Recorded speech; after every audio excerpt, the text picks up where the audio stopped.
पाकिस्तान समोर संकटामागून संकट कोसळत असल्याचं चित्र आहे। एका बाजूला आर्थिक दिवाळखोरी, महागाई, तर परकीय कर्जाचा डोंगर, तर दुसऱ्या बाजूला आता राजधानी इस्लामाबादसह अनेक शहरांवर पिठाच्या टंचाईचं सावट आहे।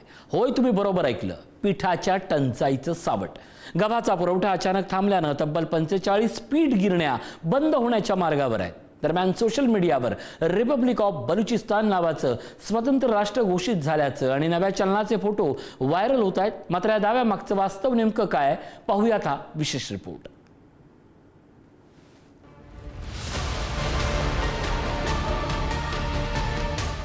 आर्थिक संकटामुळे आधीच होरपळणाऱ्या पाकिस्तानसमोर आता अन्न सुरक्षेचं गंभीर आव्हान उभं ठाकलंय। राजधानी इस्लामाबाद, रावळपिंडी, मरी आणि आसपासच्या भागात पिठाच्या टंचाईची भीती व्यक्त होतीये।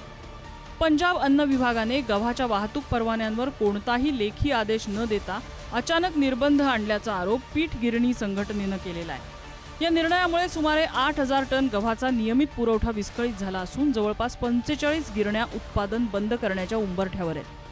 पीठ गिरणी संघटनेने इशारा दिलाय की परिस्थिती अशीच राहिली तर बाजारात काळा बाजार, साठेबाजी आणि पिठाच्या किमतीत मोठी वाढ होऊ शकते। हे सर्व परिस्थितीसाठी पंजाब अन्न विभागाला जबाबदार धरलं जाईल असा इशारा संघटनेने दिलाय।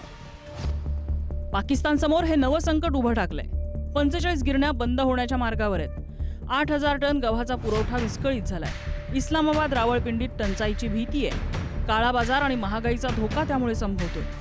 दरम्यान पाकिस्तानच्या बलुचिस्तान प्रांताबाबतही सोशल मीडियावर अनेक दावे व्हायरल होत आहेत। रिपब्लिक ऑफ बलुचिस्तान नावाचं स्वतंत्र राष्ट्र अस्तित्वात आल्याचा आणि नव्या चलनाच्या नोटाही जारी झाल्याचा दावा करण्यात येतोय। मात्र उपलब्ध स्वतंत्र आणि विश्वासार्ह माहितीनुसार बलुचिस्तानला अद्याप कोणत्याही संयुक्त राष्ट्र सदस्य राष्ट्राने किंवा संयुक्त राष्ट्र संघाने स्वतंत्र देश म्हणून मान्यता दिलेली नाही। व्हायरल होणारं चलन हे अधिकृत नसून राजकीय प्रतीक असण्याची शक्यता अधिक मानली जाते। बलुचिस्तानमध्ये अनेक वर्षांपासून सशस्त्र बंडखोरी सुरू आहे। BLA आणि इतर संघटनांनी अनेक हल्ले केले तरी 85% भूभागावर ताबा असल्याचा दावा स्वतंत्रपणे पडताळलेला नाही। काही भागात तात्पुरतं नियंत्रण मिळाल्याचं वृत्त असलं तरी संपूर्ण प्रदेशावर सातत्यपूर्ण प्रशासन चालवत असल्याचे कुठलेही विश्वासार्ह पुरावे उपलब्ध नाहीयेत। आता बलुचिस्तानचं वास्तव काय तेही बघूया। सध्या तरी याला स्वतंत्र राष्ट्र म्हणून मान्यता नाहीये। व्हायरल असलेलं चलन हे अधिकृत नाहीये। BLA कडनं सातत्याने हल्ले होत आहेत। 85% भूभाग ताब्यात घेतल्याचा दावाही आहे, मात्र तो अस्पष्ट आहे।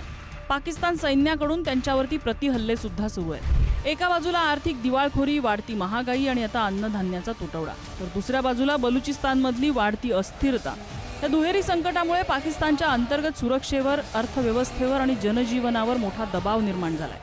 पाकिस्तान समोरच्या आर्थिक आणि अंतर्गत सुरक्षा संकट दिवसेंदिवस अधिक गडद होत चालल्याचं चित्र आहे।